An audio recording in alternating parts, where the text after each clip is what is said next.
Ya estamos con nuestra invitada de esta tarde. Vamos a hablar acerca de los salmones.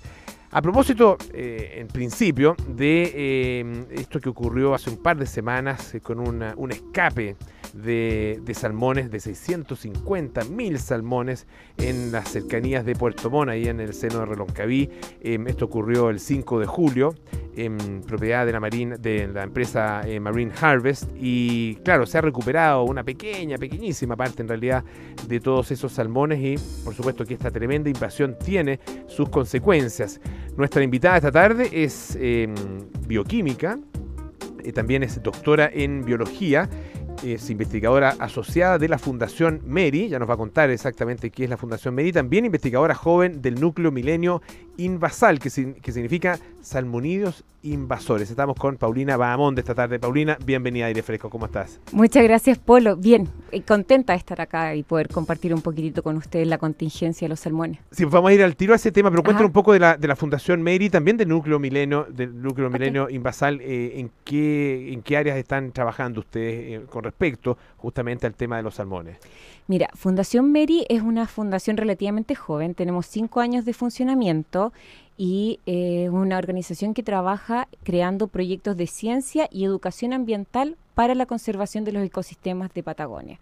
Entonces tenemos 3 principales hitos de conservación. Trabajamos mucho con la ballena azul, en donde estudiamos la presencia de ballenas en el Golfo del Corcovado. También trabajamos con los sistemas dulceacuícola y es ahí en donde trabajamos harto con los salmónidos invasores. Y finalmente trabajamos con bosques de Patagonia, en especial con el ciprés de las Huaytecas. Entonces, con estos 3 hitos, enfocamos ciencia y educación y divulgación también para poder ayudar a conservar los ecosistemas que son tan sensibles. Y en el segundo lugar en donde trabajo como investigadora joven es en el núcleo Milenio Invasal. Este es un núcleo milenio que comenzó a ejecutarse el año pasado y tiene como objetivo abordar el tema de los salmónidos. Por salmónidos son trucha café, trucha arcoíris, que la gran parte de los chilenos piensan que son parte de nuestro ecosistema y ellos no lo son. Fueron introducidos como en el 1900, entonces ya están totalmente naturalizados. Y también ver los efectos de otros salmonídeos como salmón chinook, salmón cojo, tanto en el ecosistema como también en la sociedad. Esos son nuestros focos de interés. Entonces estamos estudiando desde el lago Chungará en el norte, en donde hay truchas, hasta la isla Navarino en el sur, en donde también encontramos la presencia de estos peces. Y con respecto a este escape de peces, de 650.000 salmones, ¿cuál es el impacto, el primer impacto que esto puede tener? Cuando ustedes se enteran de la noticia, ¿qué reacción tienen en términos del significado que implica para el ecosistema de la zona? Sí, mira, dentro de las especies que ya están naturalizadas en Chile está la trucha arcoíris, trucha café y el salmón chinook. Esas son las especies salmonídeas que tienen ciclo de vida. Salmón atlántico, que es el que se escapó, no se han tenido registros que tengan vida libre y vida silvestre. Por lo tanto, el primer riesgo es que una pequeña población de estos 650.000 individuos logre naturalizarse y hacer ciclo de vida dentro del ecosistema. Para eso necesitamos hacer un monitoreo a largo plazo y esa es como la preocupación número 1. Ahora, las consecuencias que pueden estar pasando hoy es, por ejemplo, traspaso de enfermedades desde estas truchas que estaban siendo tratadas, ¿verdad?, con antibióticos, o sea, estos salmones, perdón, con antibióticos a la flora nativa. Esa es una consecuencia. Y la segunda consecuencia a corto plazo es depredación, porque se tiene como esta idea de que estos salmones no saben comer porque se han alimentado con pellet durante toda su vida, ¿verdad? Pero en un estudio como por el 95, en donde también hubo un pequeño escape de salmónidos, no en estas dimensiones, alrededor del 20% de esos peces que se escaparon ya tenían peces nativos dentro de los estómagos. Entonces, efectivamente, siempre hay un porcentaje que logra naturalizarse, silvestrarse y empezar a alimentarse de los peces nativos que están en el área. Estamos conversando con Paulina Bahamondes, que es investigadora asociada de la Fundación Meri, a propósito del escape de 650.000 salmones allá en las cercanías de Puerto Montt. Y tú hablabas de la naturalización de los salmones y del desarrollo de su propio ciclo de vida. ¿Cómo es ese ciclo de vida? Sí, mira, el caso del salmón atlántico tiene un ciclo de vida en donde ellos desovan y nacen en ríos. El salmón atlántico, como el nombre lo dice, es originario de Norteamérica o del hemisferio norte en el mar del Atlántico. Entonces su ciclo de vida es nacer en río. Después del año comienza su migración al mar. En el mar está unos 5 años en donde engorda, madura, se robustece y después vuelve a los ríos a desovar y completan su ciclo de vida. Ese tipo de ciclo de vida no es natural en nuestros peces, que en Chile tenemos alrededor de 47 especies nativas y el 80% son endémicas. Endémica quiere decir de que solo habitan en los ríos de Chile y en ninguna otra parte del mundo. Entonces, la competencia por el espacio, por el alimento, ya hasta la depredación de nuestras especies nativas, que en general son de muy menor tamaño que un salmón, existe latente si es que este salmón comienza a hacer este ciclo de vida río, mar, río. ¿Y eso ya lo han desarrollado las truchas o no? ¿O las truchas no tienen ese ciclo de vida? Algunas especies de truchas sí pueden ir al mar, pero son las menores. En Patagonia hemos encontrado unas truchas cafés, por ejemplo, en la bahía. Pero en la gran parte de Chile las truchas tienen todo su ciclo de vida dentro de un lago o dentro de un río, no hacen la migración. El salmón chinook hace este proceso migratorio y hay ríos que son muy emblemáticos, como por ejemplo el río Tolten, en donde se producen migraciones de toneladas de salmones chinos que pueden llegar hasta el río Trancura en Pucón a desovar. Entonces, desde el año pasado... O sea, ¿y eso remontan desde el mar? Desde el mar. Pasan por los ríos, pasan por el lago Villarrica y terminan en Trancura. Sí. Entonces, para el caso del salmón chinook y de todas estas especies salmonídeas, en Chile no tenemos depredadores naturales. No es como en Norteamérica, en donde está el águila calva y tienen los osos, claro, y están controlando la población. Y además en Chile se le está protegiendo porque son atractivo turístico. Entonces, en realidad, este tipo de peces no tienen control. Pero afortunadamente desde el año pasado en el río Tolten existe un permiso de pesca de pesca local para los pequeños pescadores que existen ahí, y ahí más o menos podemos ir controlando las poblaciones de salmones chinook. Ahora, esos permisos de pesca son solo para ese tipo de salmones, los salmones chinook. Sí. Y solo para esa caleta, es bien experimental hasta ahora. Ojalá en el futuro podamos expandir estos permisos de pesca porque ya sabemos que nuestros productos marinos están totalmente explotados y acá tenemos un animal que no es originario de este ecosistema, que nadie lo está controlando poblacionalmente y quizás una pesca recreativa o una pesca local pueda permitir controlar un poco la población. ¿Qué es lo más grave que puede pasar con este escape de los salmones de Marine Harvest, de estos 650.000 salmones? Que comenzamos a tener poblaciones silvestres de trucha, o sea, de salmón atlántica. En Estados Unidos el año pasado, el 2017, se escaparon 300.000 salmones y se determinó de que estos salmones de escape fueron a desovar a ríos que se encontraban a 100 kilómetros del lugar de escape.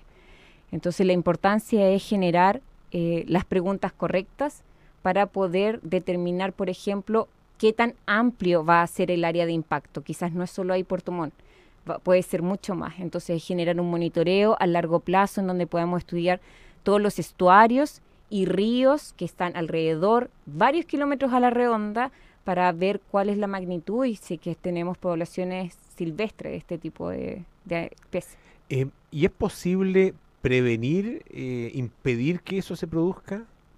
Que se silvestre en este punto, no lo sé. No lo sé.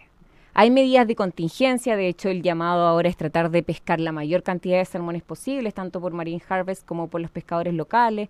Eso es lo que Senapesca le está exigiendo a Marine Harvest en este momento, pero no sabemos. Esa es una respuesta que vamos a averiguar. Ahora, pero ¿están disponibles para consumo humano o tienen algún tipo de problema esos salmones? Pues se había dicho al principio Sí. que tenían un exceso de antibióticos y que tenían otros elementos, digamos, que podían ser nocivos para el ser humano. Sí, claro, Marine Harvest en su primer comunicado dijo que no eran inocuos o no contaban con la trazabilidad o la confianza como para ser consumidos por las personas.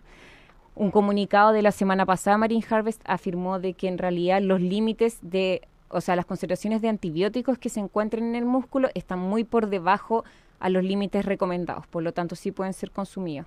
Entonces ahí hubo como un cambio en el comunicado desde que no se podían consumir, que no eran aptos a consumo, a que son consumibles. Estamos conversando con Paulina Bahamonde, ella es bioquímica, doctora en biología, investigadora asociada de la Fundación Meri. Esto fue un accidente, sin duda, pero la industria salmonera en general ha sido muy criticada históricamente. Sí. Ha crecido muchísimo, ha sido muy apoyada en un principio por el Estado, ha tenido épocas de boom, épocas de depresión, ha vivido un proceso bastante largo. ¿Cómo podrías definir hoy día la situación? Porque se habla también de la situación y la producción salmonera en otros países, especialmente en Noruega, siempre se lo pone como el gran ejemplo. Ujú. ¿Qué diferencia hay entre lo que se hace en Noruega con lo que se hace acá en nuestro país? Sí, mira, Cernapesca y la Superintendencia del Medio Ambiente el día antes de ayer levantó una demanda contra Marine Harvest. Y por lo general sucede que estas catástrofes ambientales no pasan por accidente. Y en este caso una investigación preliminar dice que hubo un error en el mantenimiento de la jaula. Entonces no es que el accidente no haya sido prevenible y eso es Ujú. lo que en Chile tenemos que Un error comenzar. humano, claramente. Exacto. Entonces lo que pasa es que de repente la legislación chilena es muy flexible en términos de este tipo de industria. Por lo tanto, la industria de la salmonicultura dice, nosotros cumplimos, porque ellos efectivamente cumplen, pero es la legislación de Chile la que no es suficientemente fuerte. Cumplen con lo que se les exige, pero habría que Exacto. exigirles más a tu Claro. juicio. Sí, por supuesto que sí. Y porque también por lo general las legislaciones en Chile se basan en copias desde otros países o en categorías desde otros países. Entonces lo que hace falta acá en Chile, ya que somos un ambiente totalmente distinto al de Norteamérica, es juntar la ciencia con la industria y la gobernanza para generar las leyes que cumplan con nuestras necesidades y para generar las leyes que nos respalden en la industria. Nosotros no podemos apuntar a que desaparezca la industria de salmón, porque en Patagonia significa trabajo para miles de personas. Claro, Pero sí necesitamos reconocer cómo son nuestros ecosistemas y cómo podemos mejorarlo para que esta industria sea amigable con el medio ambiente y comencemos a tener estándares en donde nuestros salmones sean apetecibles en el extranjero, porque si tú vas a cualquier norma de recomendación en Estados Unidos, el salmón chileno está en rojo. Por favor, no lo consumas, evítalo. así tal cual. Sí, las legislaciones norteamericanas no recomiendan el salmón chileno. Menos para mujeres embarazadas, menos para niños menores, porque tienen esta fama de tener alta cantidad de antibióticos, una pesquería muy poco amigable con el medio ambiente. Entonces la recomendación es evítalo ante cualquier otra preferencia. ¿Y qué prácticas que nos pudieras explicar debieran ser erradicadas? ¿Dónde debieran estar los cambios fundamentales para que nuestra industria salmonera se parezca más a las industrias que tienen altos estándares? A ver, yo creo que hay que partir por las densidades. También hay como una poca transparencia con respecto a las densidades de los salmónidos. En Chile, hasta el año 2016, las densidades permitidas eran de 17 kilogramos de salmón por metro cúbico de agua. En Noruega son 8. Ahora me encontraba leyendo que el 2017, el año pasado, se armó un decreto supremo en que querían bajar de 17 kilogramos a 10 kilogramos. Y esa es una medida útil porque entre menor la densidad del salmón, el salmón está menos estresado, por lo tanto se enferma menos. Al enfermarse menos, vamos a dejar de abusar en antibióticos, vamos a dejar de abusar en antiparasitarios, que es lo que nos está contaminando todo el ecosistema. también la forma de administrar estos antibióticos y antiparasitarios, que lo hacen por lavados. Entonces, una vez lo aplican en el salmón, después lo tiran al océano. Y eso ataca a otros seres vivos que están dentro del ecosistema. La alimentación también, que genera una carga orgánica dentro del fiordo muy grande, y el fiordo es una piscina gigante, no tiene el recambio de agua que sí tiene el mar abierto, por ejemplo. Entonces, esos estudios no se han hecho, yo creo, y la calidad de las jaulas, por supuesto. Y todo va de la mano de la fiscalización, que aparentemente no es tan rigurosa, por lo tanto terminan pasando este tipo de incidentes que son graves. Tú ponías énfasis en la necesidad de hacer mayor investigación científica en relación con este tema. ¿Por qué se ha producido ese déficit? ¿Por falta de interés de la propia industria? ¿Por falta de interés tal vez del mundo académico, del desarrollo de tecnologías? ¿Por dónde va ese déficit?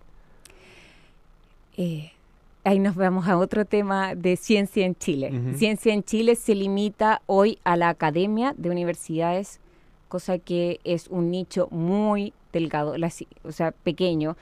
En países desarrollados, las industrias tienen sus grupos científicos que van mejorando proyectos, que van mejorando los procesos, la innovación, etcétera. Y eso en Chile no se exige. En Chile, el PIB de inversión en ciencia es del 0,4%, en países desarrollados es del 4 algo por ciento. Y eso va de la mano en que no se exige que exista esta necesidad o este triángulo virtuoso que es ciencia, industria y gobierno, para agregar un valor a nuestra producción, para agregar seguridad en nuestros medios ambientes y en nuestra sociedad. Le queremos agradecer muchísimo a Paulina Bahamonde. Ella es bioquímica, doctora en biología, investigadora asociada de la Fundación Meri y también investigadora joven del núcleo Milenio Invasal. Muchísimas gracias, Paulina, por estar con nosotros. Muchas gracias, Polo. Muchas gracias. Vamos a escuchar a Tom Petty con Mary Jane's Last Dance.